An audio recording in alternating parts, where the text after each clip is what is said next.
The first game we're going to talk about here in this multiplayer section is Fortnite, Unreal Engine's Epic's kind of Unreal Engine showcase. This game obviously got a big enhancement to Unreal Engine 5 back, I think, in 2022 on current generation consoles and PC. Looks very, very handsome. That mode has gotten some development since, with the introduction, I believe, of hardware lumen support across the consoles. Gotten some various upgrades, various enhancements since that point. But it's a very, very handsome and generally very performant Unreal Engine 5 game. So what can you report on from our experience playing Fortnite on the Switch 2, Alex? Well, it was immediately obvious, I would say, that I was on the Switch here and Oliver was on the Series S, so that is Switch 2, sorry. And just from having played the game so much for coverage on PC and on the consoles, loading it up in the 60 FPS mode that it has on offer there, it's kind of default. It was obvious to see that this was not the version of Fortnite that had the Unreal Engine 5 features inside of it from a visual perspective. Obviously, performance, that it's going to be using a similar engine version as to the latest. It's interfacing in a cross-platform way. But when you just look at them side by side with the Series S, we'll talk about resolution in a second here, but there are so many scenes, like if you just look inside any sort of doorway opening, you'll see that there is no lumen there at all on the Switch 2 version. If you're like inside of a house, you'll see that there's no lumen at all there. Everything kind of goes back to that glowy, grayish blue color that you see in a lot of games that don't use ray tracing. It's just the sky color leaking inside the building. Almost anywhere you look, the lighting looks completely different. Not only that, you look at any of the models, there's this docking moorings, I think, on a dock. They're completely rounded off in the Series S version. On the Switch 2 version, very blocky and angular, almost comedically so. You look at the shadows, for example, they all there are using standard shadow maps, cascaded shadow maps on the Switch 2 versus a degraded version of VSM, but still nonetheless VSM there on Series S. You look at another thing that they added in one of the updates to Fortnite when they brought out 5.4, the vegetation. They updated all the vegetation models in the game to use versions of nanite vegetation that have really a lot of intricate detail in them, like individual leaves and whatnot being modeled out. But on the the Switch 2 version, they're just kind of like rounded, transparency cards at best. And they look quite a bit different and honestly worse.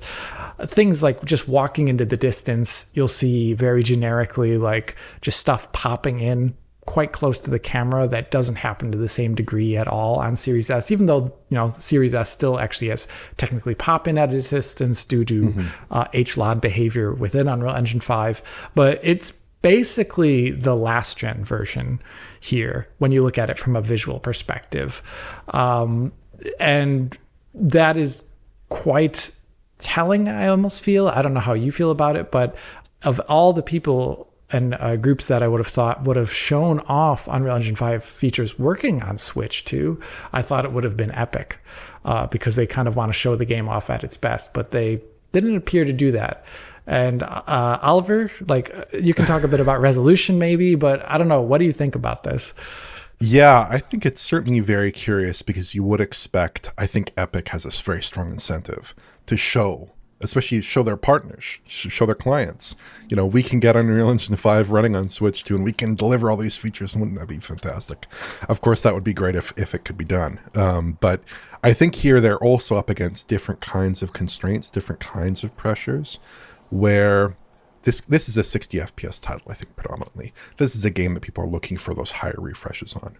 They are looking for that for competitive play. And I suspect if you were to deliver those features on Switch 2, perhaps you might be looking at a 30 FPS title. Like Rich tested the T239 chip, emulated kind of the T239 chip in a sense, with his RTX 2050 mobile GPU a couple of years ago. doing some testing well prior to the announcement of the Switch 2, obviously very prior to the release of the Switch 2 as well. And he found that you could kind of technically squeeze 30 FPS out of Fortnite with some dips using the various Unreal Engine 5 features, having them all enabled, having Lumen, having VSM, having Nanite enabled on the PC version with hardware Lumen or software Lumen. By the way, he did not find a dramatic difference in performance between those two options on that Ampere-based chip.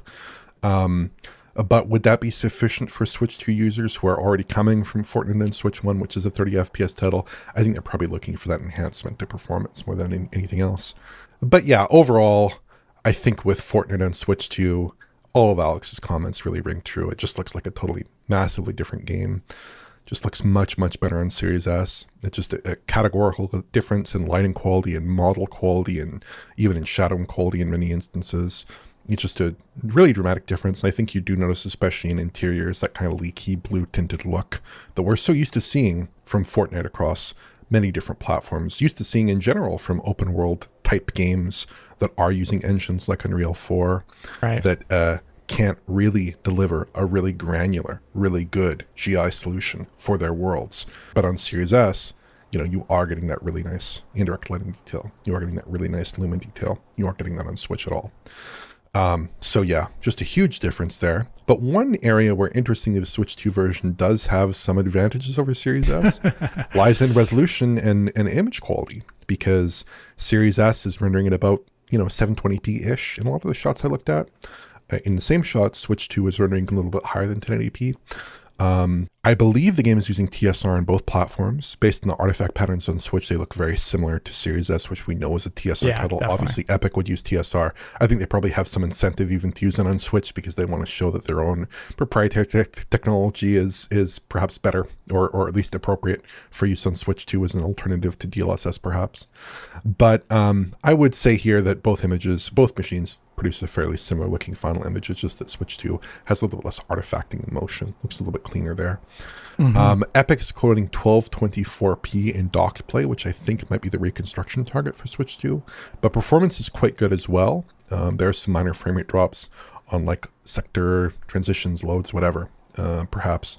But it's not a bad performer overall. It's generally 60 FPS on Switch 2, which is quite nice. Mm-hmm. In portable mode, it's rendering at 900p according to Epic, and internal pixel counts coming close to 900p. Again, 900p might be that kind of output target for the TSR. And it's rendering at, in my tests, at least 60 FPS-ish, although, with VRR in the mix, it could be somewhat more variable than that, but it certainly seems to be that way. On Switch 2, so yeah, I would definitely concur with you there that it's a little bit unusual. It's a little bit notable, I think, that Epic is choosing to forego those features on Switch 2.